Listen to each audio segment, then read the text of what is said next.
Somos su voz en el silencio, su tribuna en las luchas populares.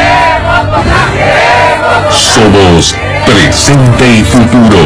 Héctor García presenta La Primera Piedra, el resumen informativo que estabas esperando, con toda la actividad legislativa, provincial y municipal. Además, actividades políticas y agenda cultural. La Primera Piedra, de lunes a viernes de 8 a 10 horas en Nexo FM.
Al igual que Diego, vos también podés ser donante habitual y acercarte a cualquiera de los centros disponibles y aportar tu granito de arena para alcanzar el objetivo de poder dar sangre a todos aquellos que la necesiten, sin tener que pedir donadores a los pacientes.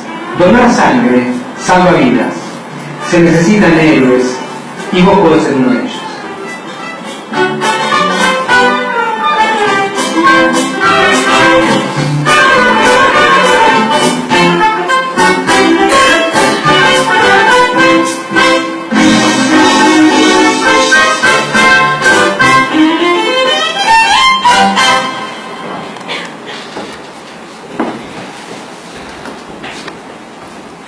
Todo lo que se ve en el video, de lo único que no podemos dar garantía es que se consigue una novia donando sangre. El resto es todo en base a la realidad. ¿Me podés dar un cachito del banner porque no lo veo? Ahí está. Un poquito más adelante. Ahí. Continúa el banner y antes de esta parte yo repaso un poco los conceptos que vimos en el material. Requisitos básicos para donar sangre: tener 18 a 65 años. Los menores de 18 pueden donar con autorización del papá, de la mamá y estando presente en el acto de donación.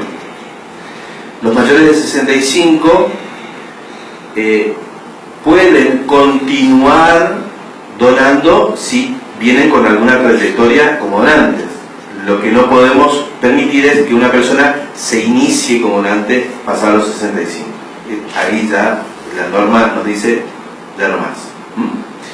Pesar más de 50 kilos, hay una relación entre la talla y el volumen sanguíneo, justamente en función a el volumen que le retiramos al donante, que es de 450 centímetros cúbicos. No podemos retirarle ni más ni menos.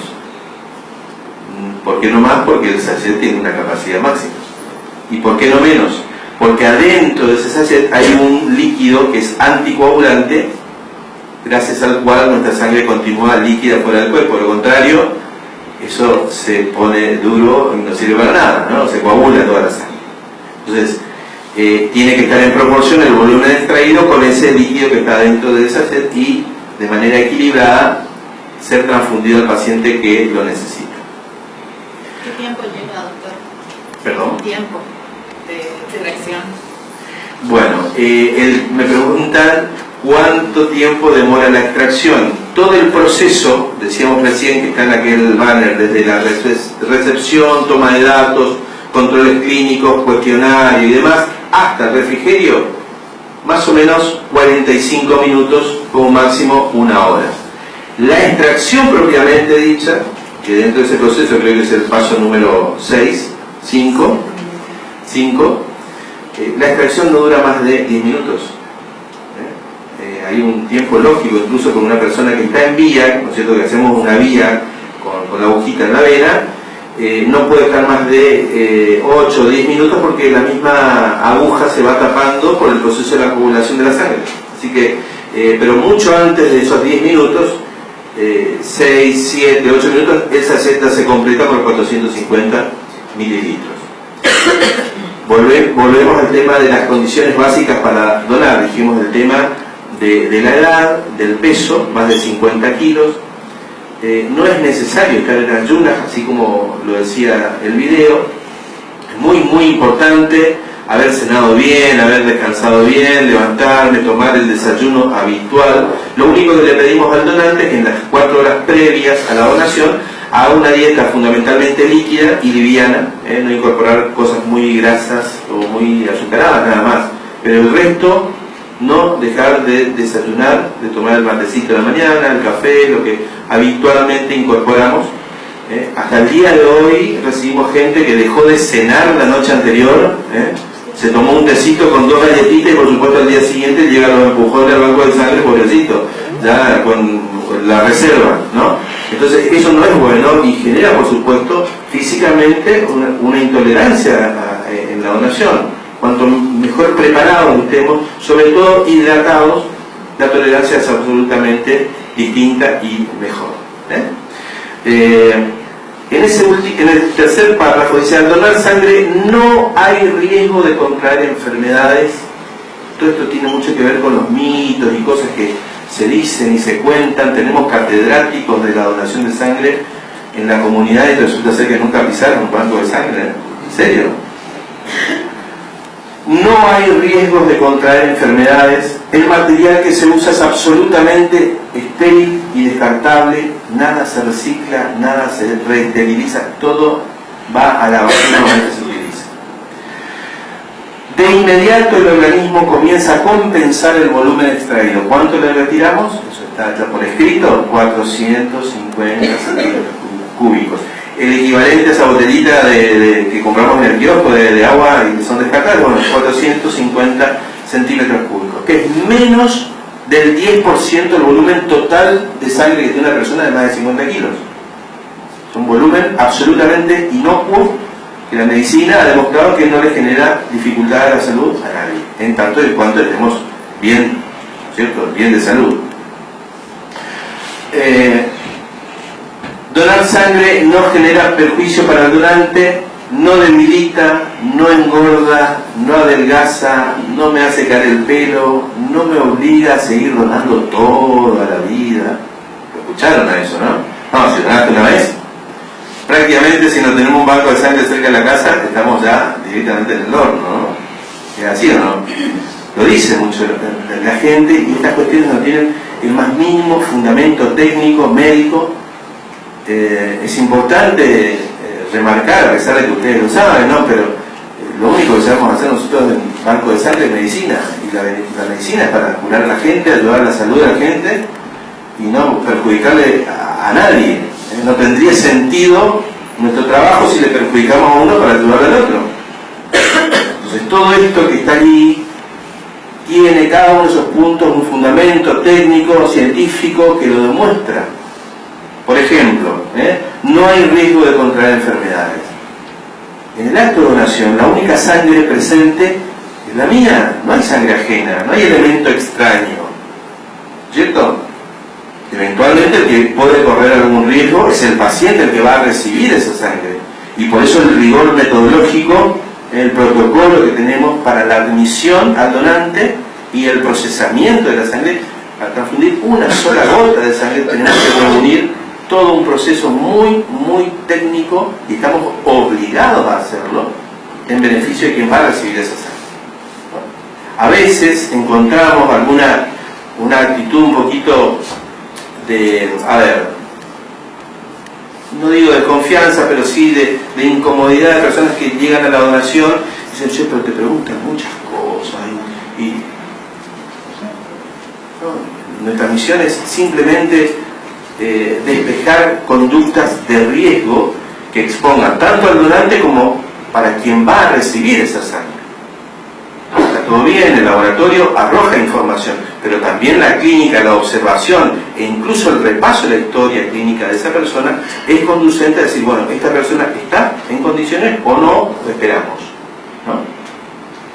Hagamos el ejercicio muy sencillo de ponernos en la cama del paciente quien va a recibir la sangre. Imagínense, están trayendo un sachecito y que le están por conectar esa bolsa de sangre a ustedes.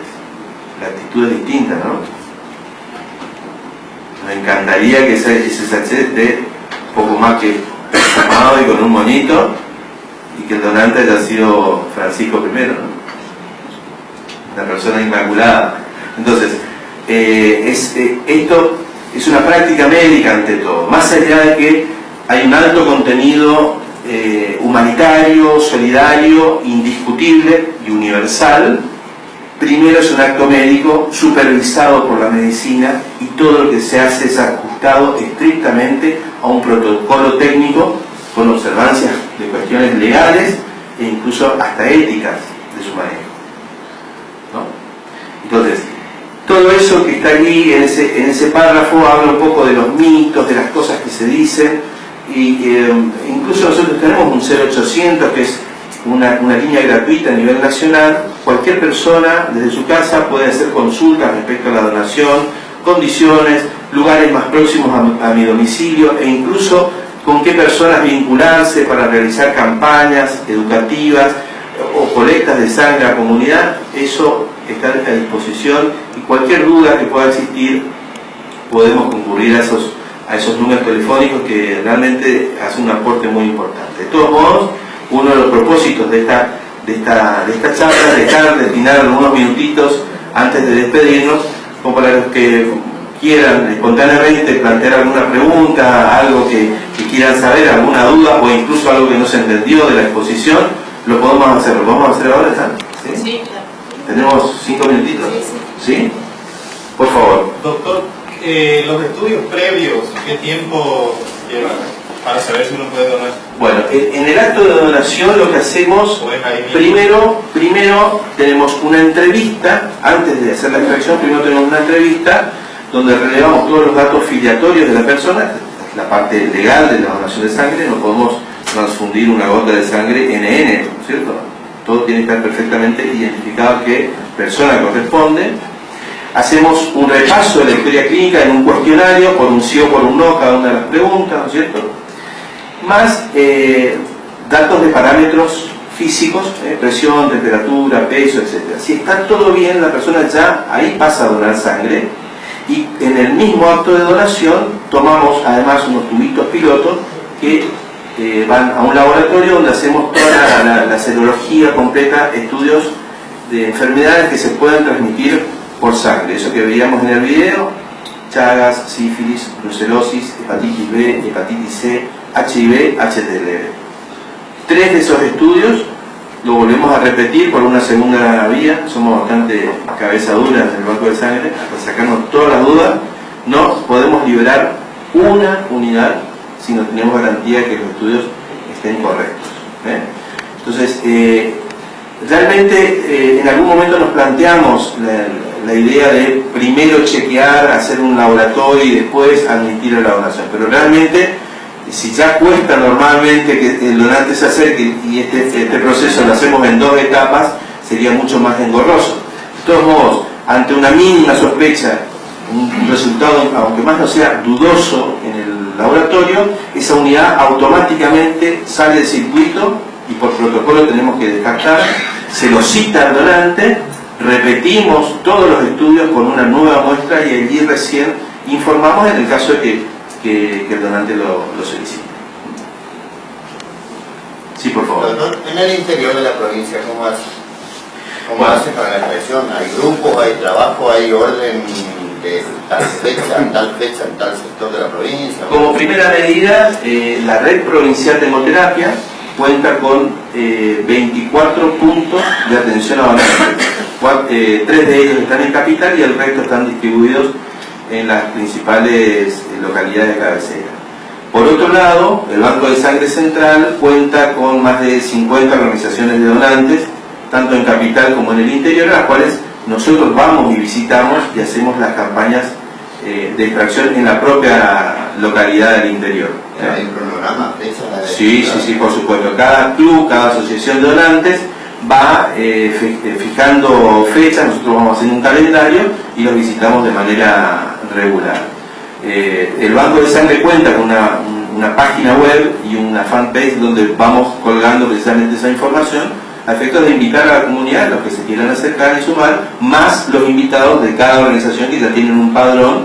Nosotros nos vamos a ver qué pasa, vamos en base a un grupo de gente que ha sido convocado y que ya manifestaron la voluntad de sumarse en ese día de la campaña.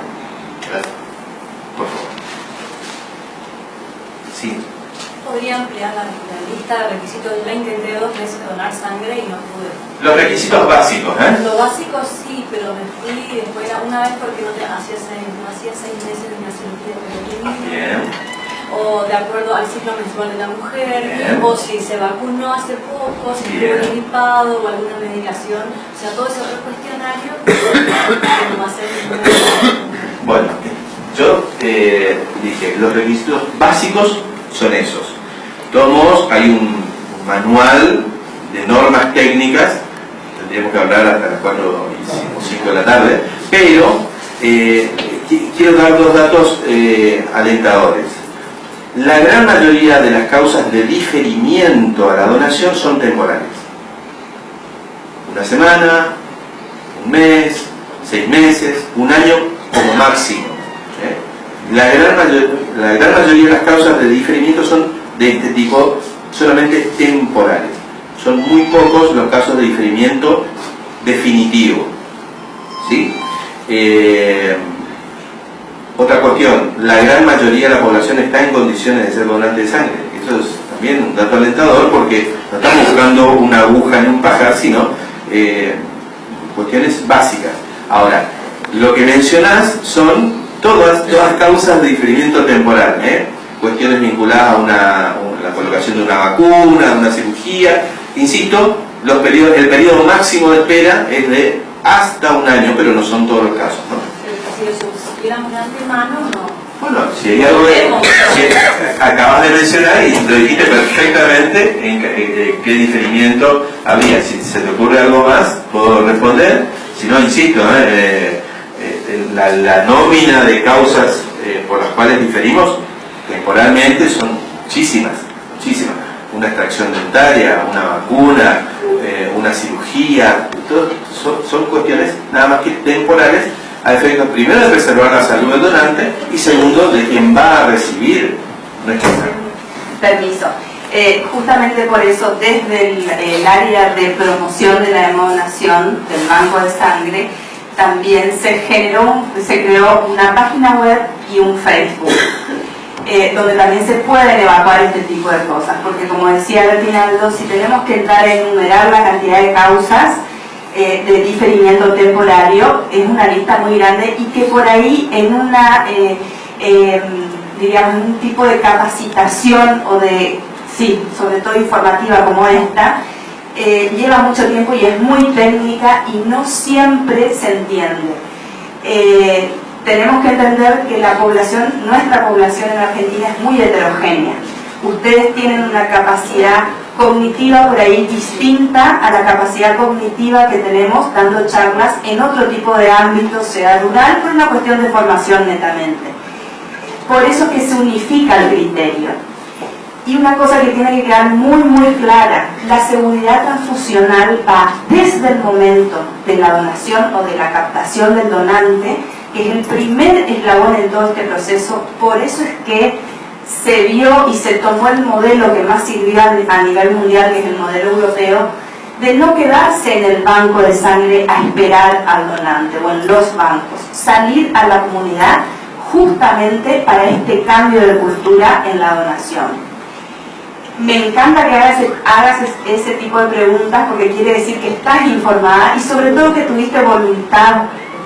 Dentro de este primer eslabón, que es el donante, bien elegido, bien capacitado, nosotros tenemos la obligación ética, moral y médica de cuidarte. La mayoría de los diferimientos es cuidando al donante. Pocas veces es diferir para cuidar al receptor, por así decirlo, porque se avanzó mucho en la selección del donante. Entonces, seguridad transfusional es cuidar todos y cada uno de los pasos. El primero, la donación del donante. El segundo, toda la parte técnica, que es lo que hablaba del estudio de enfermedades infecciosas de transmisión por la transfusión. Y el tercero es la transfusión o la terapéutica propiamente dicha, que también, diríamos, los dos últimos son aspectos muy médicos y técnicos. No sé, eso quería dejar bien claro, que siempre se cuida todos los eslabones para el donante, que es una persona sana, con más razón, porque el principio fundamental de la medicina es no hacer daño. Y esto es un acto médico. ¿Se compra la sangre, doctor? Primera pregunta. La sangre no se compra ni se vende. Los servicios de salud de la provincia de Corrientes, incluso de varias provincias del país, cuentan con una ley de aranceliamiento hospitalario que lo que hace es, digamos, nos obliga a nosotros a chequear el estado socioeconómico del paciente y en el caso de tener una cobertura de obra social, los gastos de procesamiento, todos los estudios que vimos recién, más los materiales descartables, etcétera, todos esos gastos los trasladamos a la obra social, que la obra social se haga cargo. Banco de Sangre Central particularmente tiene una tasa de más del 80% de cobertura a pacientes indigentes, o sea, sin ningún tipo de recupero. Solamente por un 15-18% de pacientes que cuentan con una obra social, eso nos genera un ingreso con lo que sostenemos el servicio. Tenemos que comprar reactivos, materiales, incluso parte del personal está contratado de forma directa con los fondos del banco de sangre. Pero la unidad de sangre en sí no tiene un costo que se lo traslade al paciente, solamente vemos si podemos recuperar esos gastos a través de la obra social, ¿no es cierto?, por las prácticas médicas. De hecho está penado por ley, la ley 22990, pena el cobro, la remuneración por este acto. Eso es una cosa que es muy importante, porque una cosa es cobrar a la obra social o hacer como funcionarios, debemos hacer recupero de gasto. Trasladar a la obra social o las prepagas, pero muchas veces se malinterpreta. Así que, bueno, eso es importante que sepan porque tenemos un ámbito público y un ámbito privado donde ustedes deben ejercer su derecho también y ayudarnos de esa manera a este tipo de acciones. ¿Alguna preguntita más? Bueno, le vamos a alguna pregunta más. O está muy claro, ya están aburridos. Esta ha sido clarísima su explicación. La verdad que creo que todos escuchamos muy atentamente porque ha sido, además de informativa, muy llevadera, muy clara. Así que les agradecemos profundamente que hayan podido venir. La idea creo que es realizar una extracción acá dentro del ámbito de la legislatura. Todavía creo que no tenemos definido el día, pero ahí nuestro equipo de Legislativas en Acción han hecho una planilla donde todos pueden anotarse para llevar adelante este acto tan altruista y tan solidario. Así que desde acá toda nuestra predisposición y por supuesto a las órdenes y para todo lo que necesiten, y muchísimas gracias. Le damos un gran aplauso.